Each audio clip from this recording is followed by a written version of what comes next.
বেহকি কদম কো থামো ধাৰাবাহিকখনৰ শ্বুটিং আৰম্ভ হোৱাৰ দিনা যদিও ইহান আৰু আধিৰাৰ সাক্ষাৎ হৈছিল, তথাপিও বহুদিনলৈ সিহঁতে ইজনে সিজনৰ লগত ভালকৈ কথা বতৰা পতা নাছিল। ইহানে সদায় নিজৰ মাজতে ব্যস্ত হৈ থাকি ভাল পাইছিল আৰু শ্বুটিঙৰ মাজত যদি কেতিয়াবা আজৰি সময় পায়, হয় সি পিছৰ দৃশ্যাংশৰ সংলাপবোৰ মনত কৰিছিল, নহলে কিতাপ এখনকে লৈ পঢ়ি থাকিছিল আৰু জোনাক ৰাতিবোৰত আকাশখনলৈ চাই থাকি সময় পাৰ কৰিছিল। এইফালে আধিৰা আছিল তাৰ সম্পূৰ্ণ বিপৰীত। তাই অলপ অৱসৰ পালেই ইউনিটটোৰ আন দিশবোৰ চোৱা চিতা কৰা লোকসকলৰ লগত কথা বতৰা পাতি ভাল পাইছিল। তাৰোপৰি তেওঁলোকৰ লগত কথা বতৰা পাতি তেওঁলোকৰ নিজৰ নিজৰ স্থানীয় ভাষাবোৰ শিকিবলৈ যত্ন কৰিছিল। সৰুৰে পৰা আধিৰাৰ বিভিন্ন ভাষা শিকাত বৰ ৰাপ। ঘৰতে দেউতাকৰ পাব্লিকেশ্যন হাউচ থকাৰ বাবে বিভিন্ন ভাষাৰ কিতাপ পত্ৰ প্ৰকাশ কৰিবলৈ তেওঁলোকৰ ঘৰলৈ বহুতো মানুহৰ আহ-যাহ হৈ থাকিছিল। সেয়ে হয়তো তাই ভাষাবোৰৰ প্ৰতি আকৰ্ষিত হৈছিল। আধিৰাৰ জন্মস্থান মুম্বাই চহৰতে তাই আনুষ্ঠানিক শিক্ষা গ্ৰহণ কৰিছিল আৰু ভাষা সাহিত্যৰ বিষয়ত স্নাতক ডিগ্ৰী লাভ কৰিছিল। বঙালী ভাষাটোৰ প্ৰতি তাইৰ এটা সাংঘাতিক টান আছে। এই ভাষাটো ইমান মিঠা যে শুনি থাকিলে শুনিয়ে থাকিবৰ মন যায়। অতি কম সময়ৰ ভিতৰতে বঙালী ভাষাৰ চিনেমা চাই তাই অনায়াসে বঙালী ভাষাটো নিজৰ আয়ত্তলৈ আনি লৈছিল। ঠিক তেনেদৰে অতি কম দিনৰ ভিতৰতে আধিৰাই শ্বুটিং স্থলীত থকা প্ৰত্যেকজন লোকৰ লগত এটা সদ্ভাৱ গঢ়ি তুলিছিল।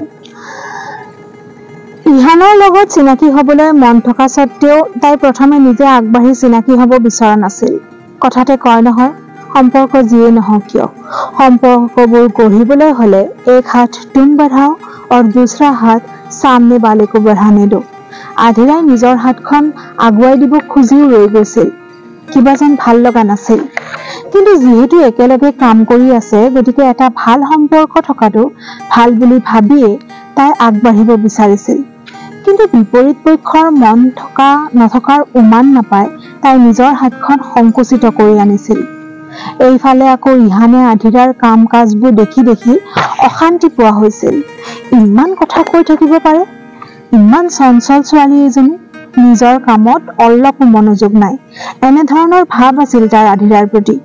পিছলৈ সি এইখিনি কথা বিনা দ্বিধাই আধিৰাৰ আগত প্ৰকাশ কৰিছিল আৰু এদিন ইহানৰ আধিৰাৰ ওপৰত সাংঘাতিক খং উঠিছিল। এদিন যেতিয়া সি আকাশখনৰ ফালে চাই জোনটোৰ লগত কথা পাতি থকা দেখি তাই হাঁহিত ফাটি পৰিছিল।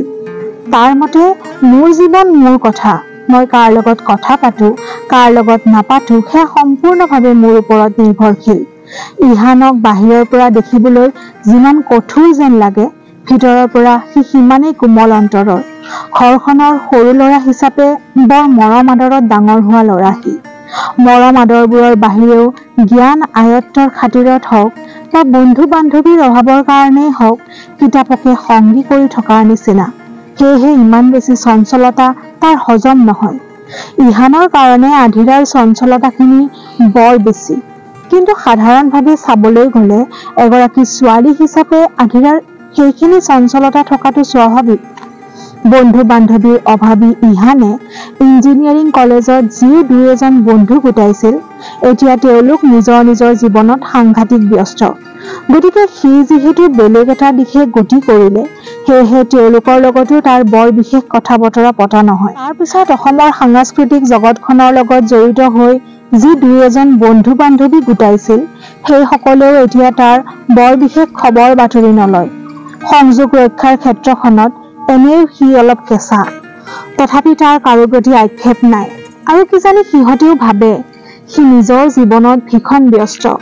অৱশ্যে ব্যস্ততা নোহোৱাও নহয়। সেই ৰাতিপুৱাই 5 বজাতে উঠি শ্বুটিঙলৈ বুলি ওলাই আহিব লাগে আৰু শ্বুটিঙৰ শেষত ৰুম গৈ সোমাই মানে ৰাতি 11-12টা বাজে। কেতিয়াবা নিজলৈও সময়ৰ নাটনি হয়। তাৰপিছত আকৌ ৰাতিপুৱা ওলাই আহিবৰে হয়। ধাৰাবাহিকখনৰ কাম হাতত লোৱাৰ পৰা ঘৰৰ মানুহখিনিৰ লগতো ইহানৰ ভালদৰে কথা বতৰা পতাৰ সময় নহয়। তাৰ মাজতে পোৱা সময়খিনি নিজৰ মাজতে ব্যস্ত থাকি ভাল পায় সি। অৱশ্যে সেইদিনা আধিৰাই কোৱা কথাষাৰ ইহানৰ মনৰ কোনোবা এটা কোণত ৰৈ গৈছিল। কেনেকৈ তাই ইমান সহজভাৱে কৈ দিব পাৰিছিল, ইউ কেন ট্ৰাষ্ট মি। তাই নিজৰ ইচ্ছাৰে তাৰ ফালে আগবঢ়াই দিয়া হাতখন সংকুচিত হৈ নাযাওক বুলিয়ে ইহানে অলপ অচৰপকৈ আধিৰাৰ লগত কথা পাতিবলৈ লৈছিল। পৰিচয় পৰ্বৰ পৰাই আৰম্ভ হৈছিল কথাবোৰ। ইহানে নিজক উদঙাই দিবলৈ অলপ সময় লৈছিল, কিন্তু আধিৰাই স্বভাৱসুলভভাৱে এফালৰ পৰা সকলো কৈ গৈছিল।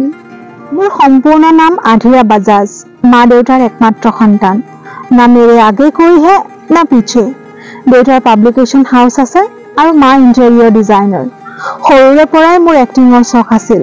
ধক ধক গাৰ্লৰ মই সাংঘাতিক ফেন। সেয়েহে মই নিজৰ এইম ইন লাইফত সৰুৰে পৰা ফ'কাছ আছিলোঁ। আৰু এটা কথা, আই ডু বিলিভ ইন ডেষ্টিনি। পঢ়া শুনা শেষ কৰি মই এটা ৰিয়েলিটি শ্ব'ত অংশগ্ৰহণ কৰিছিলোঁ আৰু তাৰ পিছতে এই ধাৰাবাহিকখনৰ অডিশ্যনৰ খবৰ পালোঁ। And the rest is in front of you. কথাখিনি তাই ইমান কলাসুলভভাৱে কৈ গৈছিল যেন তাইৰ কথা নহয়, অভিনয়হে কৰি আছে। তাইৰ পৰিচয় পৰ্ব শুনি থকাৰ সময়ত এটা ছেকেণ্ডো তাইৰ মুখৰ পৰা ইহানৰ চকু লৰচৰ হোৱা নাছিল।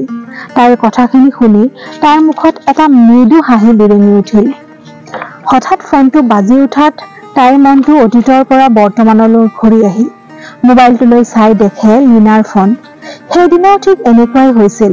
ইহানে নিজৰ পৰিচয় পৰ্ব দিবলৈ মুখখন মেলাৰ লগে লগে সহকাৰী পৰিচালকজনে তেওঁলোকৰ পৰৱৰ্তী দৃশ্যাংশটোৰ বাবে ইহানক মাতি গৈছিল।